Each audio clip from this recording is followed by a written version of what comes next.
Heidi by Johanna Spyri. Chapter 10. Another Grandmother. There was much expectation and preparation about the house on the following evening, and it was easy to see that the lady who was coming was one whose opinion was highly thought of, and for whom everybody had a great respect.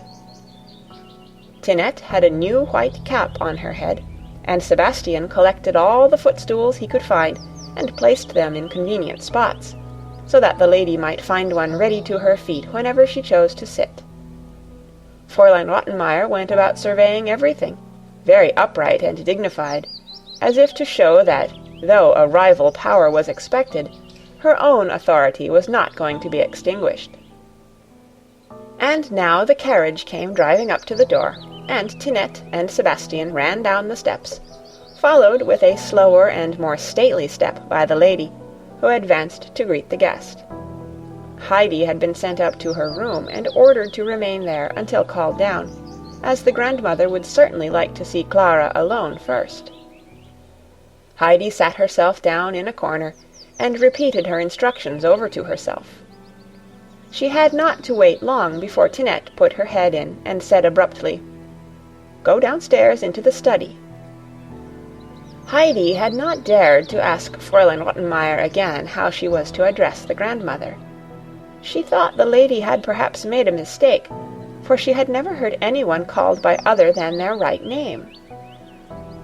As she opened the study door, she heard a kind voice say, "Ah, here comes the child. Come along in, and let me have a good look at you."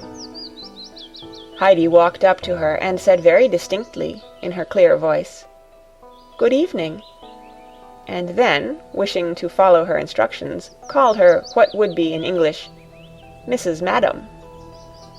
"Well," said the grandmother, laughing, "is that how they address people in your home on the mountain?" "No," replied Heidi gravely. "I never knew anyone with that name before." "Nor I either," laughed the grandmother again, as she patted Heidi's cheek. "Never mind. When I am with the children, I am always Grandmamma. You won't forget that name, will you?" "No, no," Heidi assured her. "I often used to say it at home." "I understand," said the grandmother, with a cheerful little nod of the head. Then she looked more closely at Heidi, giving another nod from time to time, and the child looked back at her with steady, serious eyes, for there was something kind and warm-hearted about this newcomer that pleased Heidi, and indeed everything to do with the grandmother attracted her, so that she could not turn her eyes away. She had such beautiful white hair, and two long lace ends hung down from the cap on her head, and waved gently about her face every time she moved, as if a soft breeze were blowing round her, which gave Heidi a peculiar feeling of pleasure. "And what is your name, child?" the grandmother now asked. "I am always called Heidi, but as I am now to be called Adelheid, I will try and take care." Heidi stopped short, for she felt a little guilty. She had not yet grown accustomed to this name. She continued not to respond when Fräulein Rottenmeier suddenly addressed her by it, and the lady was at this moment entering the room. "Frau Sesemann will no doubt agree with me," she interrupted, "that it was necessary to choose a name that could be pronounced easily, if only for the sake of the servants." "My worthy Rottenmeier," replied Frau Sesemann, "if a person is called Heidi, and has grown accustomed to that name, I call her by the same, and so let it be." Fräulein Rottenmeier was always very much annoyed that the old lady continually addressed her by her surname only, but it was no use minding, for the grandmother always went her own way, and so there was no help for it. Moreover, the grandmother was a keen old lady, and had all her 5 wits about her, and she knew what was going on in the house as soon as she entered it. When on the following day Clara lay down as usual on her couch after dinner, the grandmother sat down beside her for a few minutes and closed her eyes. Then she got up again as lively as ever and trotted off into the dining-room. No one was there. "She is asleep, I suppose," she said to herself, and then, going up to Fräulein Rottenmeier's room, she gave a loud knock at the door. She waited a few minutes, and then Fräulein Rottenmeier opened the door and drew back in surprise at this unexpected visit. "Where is the child, and what is she doing all this time? That is what I came to ask," said Frau Sesemann. "She is sitting in her room, where she could well employ herself if she had the least idea of making herself useful. But you have no idea, Frau Sesemann, of the out-of-the-way things this child imagines and does, things which I could hardly repeat in good society. I should do the same if I had to sit in there like that child, I can tell you. I doubt if you would then like to repeat what I did in good society. Go and fetch the child, and bring her to my room. I have some pretty books with me that I should like to give her." "That is just the misfortune," said Fräulein Rottenmeier with a despairing gesture. "What use are books to her? She has not been able to learn her ABC even, all the long time she has been here. It is quite impossible to get the least idea of it into her head, and that the tutor himself will tell you. If he had not the patience of an angel, he would have given up teaching her long ago." "That is very strange," said Frau Sesemann. "She does not look to me like a child who would be unable to learn her alphabet. However, bring her now to me. She can at least amuse herself with the pictures in the books." Fräulein Rottenmeier was prepared with some further remarks, but the grandmother had turned away and gone quickly towards her own room. She was surprised at what she had been told about Heidi's incapacity for learning, and determined to find out more concerning this matter, not by inquiries from the tutor, however, although she esteemed him highly for his uprightness of character. She had always a friendly greeting for him, but always avoided being drawn into conversation with him, for she found his style of talk somewhat wearisome. Heidi now appeared and gazed with open-eyed delight and wonder at the beautiful colored pictures in the books which the grandmother gave her to look at. All of a sudden, as the latter turned over one of the pages to a fresh picture, the child gave a cry. For a moment or two she looked at it with brightening eyes. Then the tears began to fall, and at last she burst into sobs. The grandmother looked at the picture. It represented a green pasture, full of young animals, some grazing and others nibbling at the shrubs. In the middle was a shepherd leaning upon his staff and looking on at his happy flock. The whole scene was bathed in golden light, for the sun was just sinking below the horizon. The grandmother laid her hand kindly on Heidi's. "Don't cry, dear child, don't cry," she said. "The picture has reminded you perhaps of something, but see, there is a beautiful tale to the picture, which I will tell you this evening, and there are other nice tales of all kinds to read and to tell again. But now we must have a little talk together, so dry your tears, and come and stand in front of me, so that I may see you well. There, now we are happy again." But it was some little time before Heidi could overcome her sobs. The grandmother gave her time to recover herself, saying cheering words to her now and then. "There, it's all right now, and we are quite happy again." When at last she saw that Heidi was growing calmer, she said, "Now I want you to tell me something. How are you getting on in your school time? Do you like your lessons? And have you learnt a great deal?" "Oh, no," replied Heidi, sighing.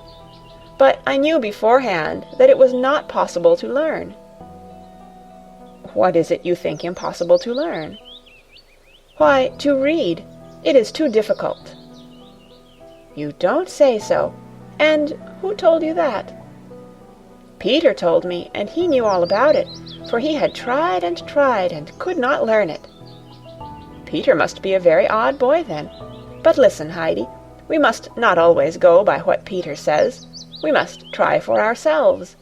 I am certain that you did not give all your attention to the tutor when he was trying to teach you your letters." "It's of no use," said Heidi in the tone of one who was ready to endure what could not be cured. "Listen to what I have to say. continued the grandmother. "You have not been able to learn your alphabet because you believed what Peter said. But now you must believe what I tell you, and I tell you that you can learn to read in a very little while, as many other children do, who are made like you and not like Peter. And now hear what comes after. You see that picture with the shepherd and the animals? Well, as soon as you are able to read, you shall have that book for your own. And then you will know all about the sheep and the goats, and what the shepherd did, and the wonderful things that happened to him, just as if someone were telling you the whole tale. You will like to hear all about that, won't you?" Heidi had listened with eager attention to the grandmother's words, and now, with a sigh, exclaimed, "Oh, if only I could read now!" "It won't take you long now to learn, that I can see. And now we must go down to Clara. Bring the books with you." And, hand in hand, the two returned to the study.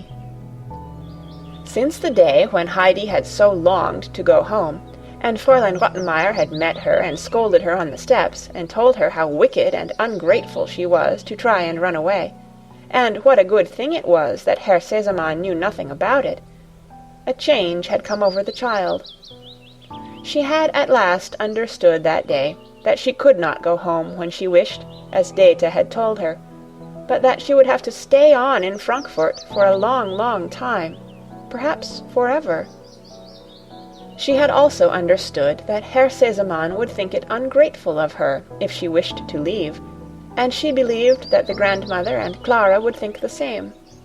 So there was nobody to whom she dared confide her longing to go home, for she would not for the world have given the grandmother, who was so kind to her, any reason for being as angry with her as Fräulein Rottenmeier had been. But the weight of trouble on the little heart grew heavier and heavier. She could no longer eat her food, and every day she grew a little paler. She lay awake for long hours at night, for as soon as she was alone and everything was still around her, the picture of the mountain with its sunshine and flowers rose vividly before her eyes.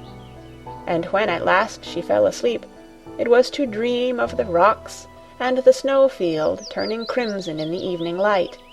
And waking in the morning, she would think herself back at the hut, and prepare to run joyfully out into the sun. And then there was her large bed, and here she was in Frankfurt, far, far away from home.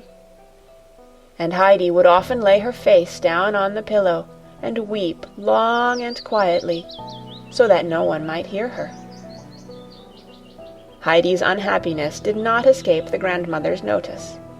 She let some days go by to see if the child grew brighter and lost her downcast appearance. But as matters did not mend, and she saw that many mornings Heidi had evidently been crying before she came downstairs, she took her again into her room one day, and, drawing the child to her, said, "Now tell me, Heidi, what is the matter? Are you in trouble?"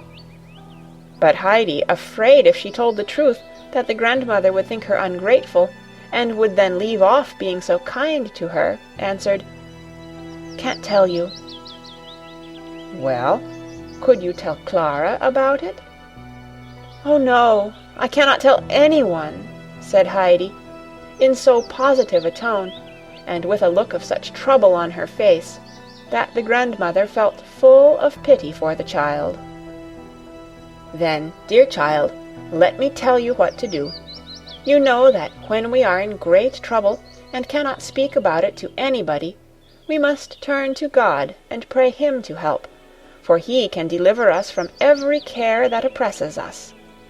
You understand that, do you not? You say your prayers every evening to the dear God in heaven, and thank Him for all He has done for you, and pray Him to keep you from all evil, do you not?" "No, I never say any prayers," answered Heidi. "Have you never been taught to pray, Heidi? Do you not know even what it means?" "I used to say prayers with the first grandmother, but that is a long time ago, and I have forgotten them." "That is the reason, Heidi, that you are so unhappy, because you know no one who can help you. Think what a comfort it is when the heart is heavy with grief, to be able at any moment to go and tell everything to God, and pray him for the help that no one else can give us. And he can help us and give us everything that will make us happy again." A sudden gleam of joy came into Heidi's eyes. "May I tell him everything? Everything?" "Yes, everything, Heidi, everything." Heidi drew her hand away, which the grandmother was holding affectionately between her own, and said quickly, "May I go?" "Yes, of course," was the answer, and Heidi ran out of the room into her own, and sitting herself on a stool, folded her hands together and told God about everything that was making her so sad and unhappy, and begged him earnestly to help her and to let her go home to her grandfather. It was about a week after this that the tutor asked Frau Seseman's permission for an interview with her, as he wished to inform her of a remarkable thing that had come to pass. So she invited him to her room, and as he entered she held out her hand in greeting, and, pushing a chair towards him, "I am pleased to see you," she said. "Pray sit down and tell me what brings you here. Nothing bad? No complaints, I hope?" "Quite the reverse," began the tutor. "Something has happened that I had given up hoping for, and which no one, knowing what has gone before, could have guessed, for, according to all expectations, that which has taken place could only be looked upon as a miracle, and yet it really has come to pass, and in the most extraordinary manner, quite contrary to all that one could anticipate." "Has the child Heidi really learnt to read at last?" put in Frau Sesemann. The tutor looked at the lady in speechless astonishment. At last he spoke again. "It is indeed truly marvellous, not only because she never seemed able to learn her ABC, even after all my full explanations, and after spending unusual pains upon her, but because now she has learnt it so rapidly, just after I had made up my mind to make no further attempts at the impossible, but to put the letters as they were before her, without any dissertation on their origin and meaning. And now she has, as you might say, learnt her letters overnight, and started at once to read correctly, quite unlike most beginners. And it is almost as astonishing to me that you should have guessed such an unlikely thing." "Many unlikely things happen in life," said Frau Sesemann with a pleased smile. "Two things coming together may produce a happy result, as, for instance, a fresh zeal for learning and a new method of teaching, and neither does any harm. We can but rejoice that the child has made such a good start, and hope for her future progress." After parting with the tutor, she went down to the study to make sure of the good news. There, sure enough, was Heidi, sitting beside Clara and reading aloud to her, evidently herself very much surprised, and growing more and more delighted with the new world that was now open to her, as the black letters grew alive and turned into men and things and exciting stories. That same evening Heidi found the large book with the beautiful pictures lying on her plate when she took her place at table, and when she looked questioningly at the grandmother, the latter nodded kindly to her and said, "Yes, it's yours now." "Mine to keep always, even when I go home?" said Heidi, blushing with pleasure. "Yes, of course, yours forever," the grandmother assured her. "Tomorrow we will begin to read it." "But you are not going home yet, Heidi, not for years," put in Clara. "When grandmother goes away, I shall want you to stay on with me." When Heidi went to her room that night, she had another look at her book before going to bed, and from that day forth her chief pleasure was to read the tales which belonged to the beautiful pictures over and over again. If the grandmother said, as they were sitting together in the evening, "Now Heidi will read aloud to us," Heidi was delighted, for reading was no trouble to her now, and when she read the tales aloud, the scenes seemed to grow more beautiful and distinct, and then grandmother would explain and tell her more about them still. Still, the picture she liked best was the one of the shepherd leaning on his staff, with his flock around him in the midst of the green pasture, for he was now at home and happy, following his father's sheep and goats. Then came the picture where he was seen far away from his father's house, obliged to look after the swine, and he had grown pale and thin from the husks which were all he had to eat. Even the sun seemed here to be less bright, and everything looked grey and misty. But there was the third picture still to this tale. Here was the old father with outstretched arms, running to meet and embrace his returning and repentant son, who was advancing timidly, worn out and emaciated, and clad in a ragged coat. That was Heidi's favorite tale, which she read over and over again, aloud and to herself, and she was never tired of hearing the grandmother explain it to her and Clara.